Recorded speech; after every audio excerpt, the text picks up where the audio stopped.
was very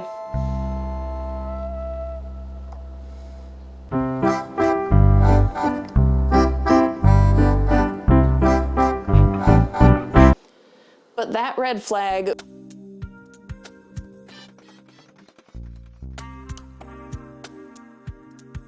Hello everybody, newbie here. I want to talk about how doing these craft shows has really taken my focus away from doing videos, but I also want to pepper in some tips and tricks for people who might be thinking about trying to do craft shows, because that's basically what this experience ended up being, was me trying something and realizing that it really didn't fit what I wanted to be doing creatively. So I tried to start my own online shop in the winter of last year, and that online shop wasn't doing awesome. There wasn't a whole lot of brand recognition, and I didn't expect to have a whole lot of business until I really got established. So to kind of spur that along, at least geographically where I live, I started doing arts and craft shows. After doing these arts and craft shows for about 8 months now, I can definitely say that this business model is not for me. It's a huge grind in ways that don't help my brain flourish,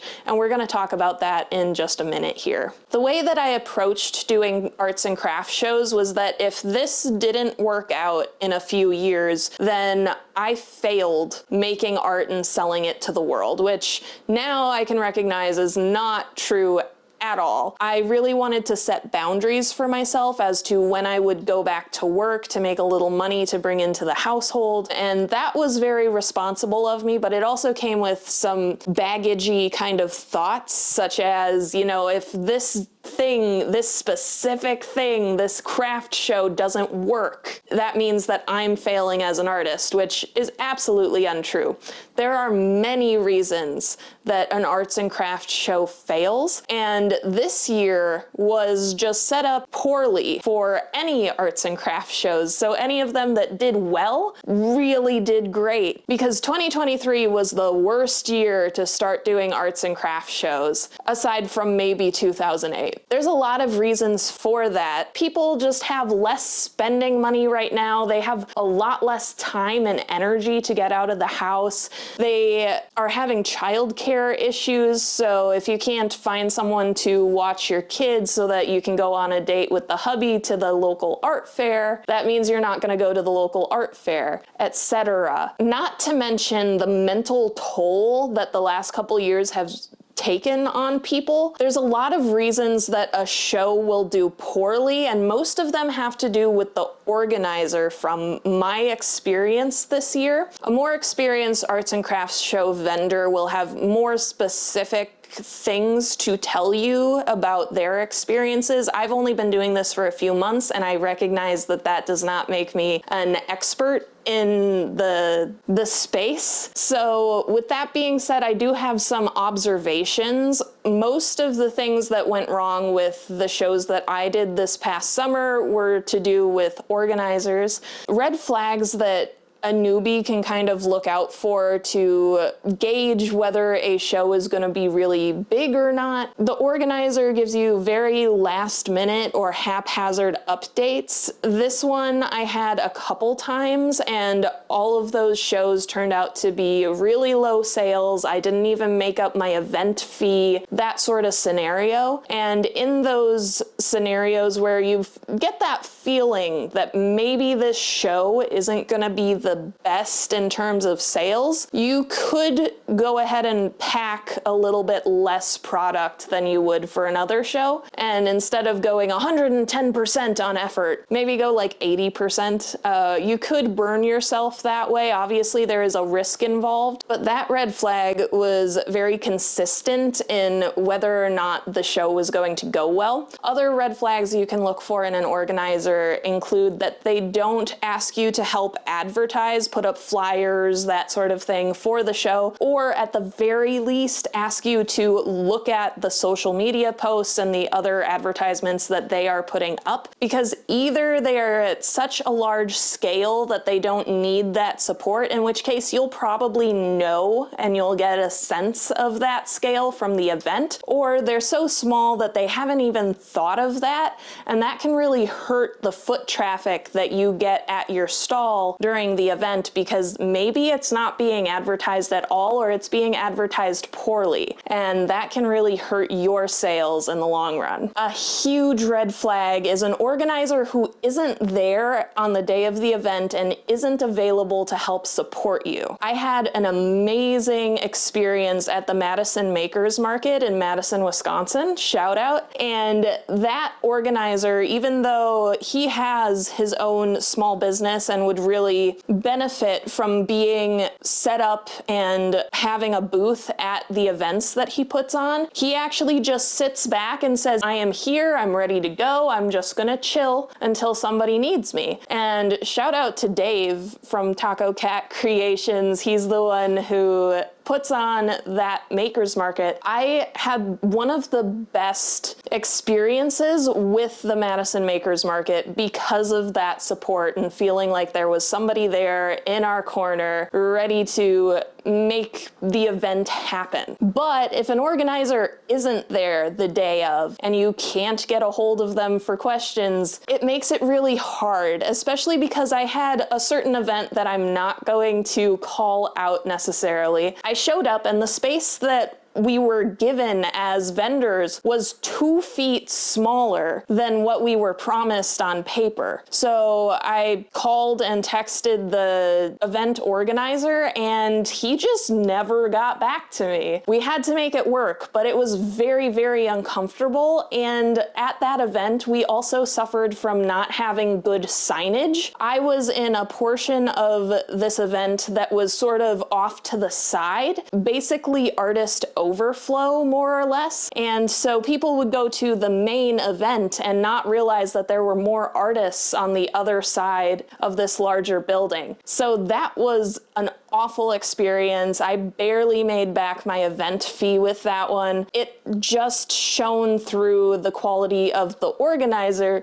versus the quality of the show. They are very much interlinked. Other red flags that you can look out for if you want to try doing these shows include bad signage, just like what I talked about. If customers don't know where you are, they can't come and buy things from you. And I had a lot of people at that show that I was talking about who were like, we saw on Instagram that you're here and then we couldn't find you. That's so frustrating, because if someone who's specifically looking for you can't find you, how is somebody supposed to just like organically come across your work? If the location is questionable, that's another red flag. If it's a middle of nowhere bar, if it's just off the highway, but the parking situation looks kind of weird, these are all things that you can look for on Google Maps. You can either look at the satellite view from above and see what sort of parking situation you're working with, or you can go onto Google Street View and kind of digitally look around the venue space, which I highly suggest. I'm a nervous driver, so I really have to have a game plan as to where am I going to park, how early am I going to get there so that I can get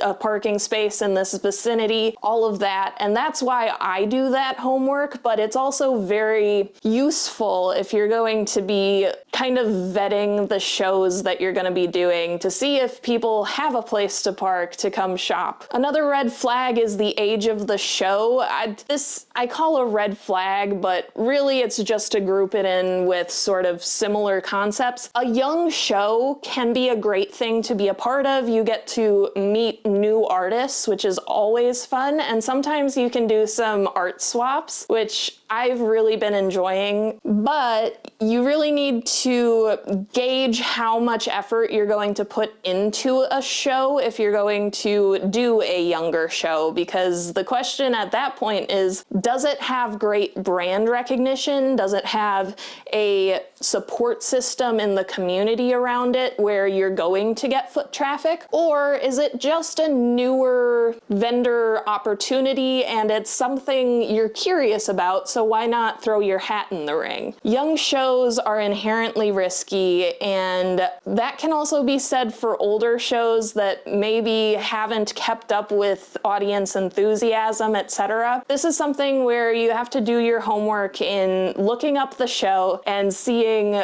what sort of reputation they have. And the last red flag that I will put out there is a low application fee. So a red flag in this scenario kind of just means that you're risking not having a very high sales day, to the point that you might not make back the fee that you put into the show. So if a show has a really low application fee, that can mean that they just don't expect to have a lot of foot traffic, and that can be frustrating if you're not ready to have a low sales day. So just be aware that you might want to, like I said, put in that 80% effort instead of 110% effort if the application fee feels too good to be true. Now, around to my experience with craft shows and why I'm going to be sort of phasing out of them in the next couple of years. I started with my backpacks, and those have been by and large the most requested item from my stand, which is awesome. The bats were going to be my bridge between doing my day job, which I quit, and then selling art that I really was passionate about and really wanted to work with in the long run. When you start an arts and crafts business, it feels like, oh yeah, duh, you're going to have to restock things if you're not doing one-of-a-kind pieces. But for me, I didn't have a lot of people in my life who understood the direction I wanted to go in doing one-of-a-kind pieces, and so once I started doing the bats, it felt like I could not stop